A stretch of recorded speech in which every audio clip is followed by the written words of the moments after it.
Hi. 2 weeks ago, we named resentment. We called it out. Last week, we looked at where it actually comes from. Not always your spouse, but the unacknowledged losses that end up aimed at the marriage. This week, I want to talk about the cost because most couples think resentment is a private problem, something between you and your spouse. It isn't. Resentment doesn't stay contained. It leaks. It leaks into how you parent, how you work, how you show up for everybody around you.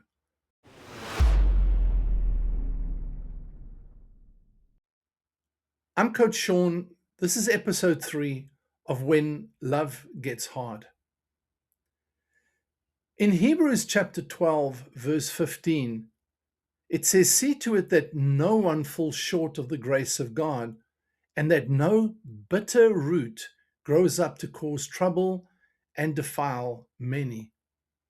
A bitter root, it defiles many. Not just the person carrying it, many. And that's not an exaggeration. That's an accurate description of what unaddressed bitterness actually does in a family. It spreads quietly to everyone that's in the environment. Here's what carrying unaddressed resentment actually does outside of the marriage. It shortens your patience. When you're carrying a running tally underneath everything, even if you don't consciously know it, your emotional reserves are depleted. That's less available for everyone else. The children get a shorter fuse. Work gets less of you. Friends get a version of you that's slightly behind the glass barrier. Present, but not fully here. It makes you harder to reach. Resentment builds walls. That's what it's designed to do. Protect you from being hurt again. But walls don't discriminate.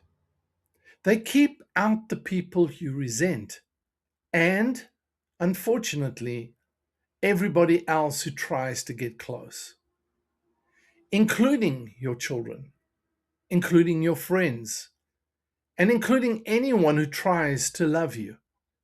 It shapes how you interpret everything. Everything goes through that filter. A person carrying resentment tends toward the worst interpretation of what people do. Motives get questioned. Kindness lands as manipulation. Effort doesn't register as effort. The posture doesn't turn off when you leave the marriage and go to work or be with your kids. It travels with you. It's a constant filter. I want to spend a moment on this specifically, what it does to your children. Children are extraordinarily attuned to the emotional temperature in a home environment. They don't need to understand what resentment is to feel it. They feel the tension underneath the functional surface, the edge in the voice, the attitude, the distance between parents that nobody talks about. And what they absorb from that, often without anyone intending to do so, is a model of what marriage is. They learn that love is tense, that closeness is unsafe, that keeping score is normal, that they carry that into their own relationships. And this is not about guilt. It's every parent who's ever carried unaddressed resentment is doing the best they know how to do.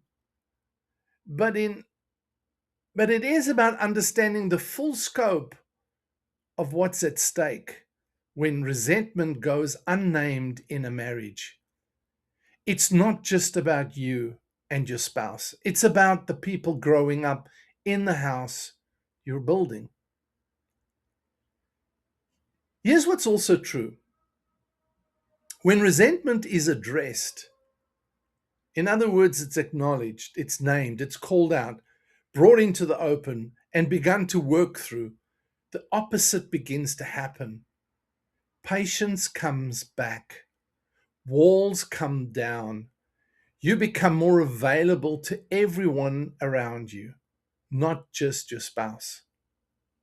Children who grow up watching their parents do the hard work of staying and working through conflict, challenges, and difficulties, those children learn something very valuable. They learn that love is worth the effort, that hard things can be named and addressed, that marriage can survive the difficulties and come out stronger on the other side. And that is a legacy worth building. Here's what I want you to think about this week. Ask yourself honestly, where is the resentment that I've been carrying showing up outside of the marriage? With my children, am I more impatient than I want to be? Am I more distant than they deserve? At work, am I less present, less generous, less available than I know I can be? With friends, am I harder to reach than I used to be? Write it down just for yourself, not as condemnation, not as judgment on yourself, but to gain clarity, because you can't address what you don't see. Self awareness is half the battle. Next Monday, we're going to be talking about episode 4, the final episode in the series, how to actually move through it. Not therapy. I'm not a therapist, so we're not going to be talking therapy. We're not going to be talking about a 12-step process. We're going to just talk about 3 practical things in your register, in plain language, English. I'm Coach Shaun. The book, The Marriage We're Building Now, is in the description. Thanks for being with me today. Until next week.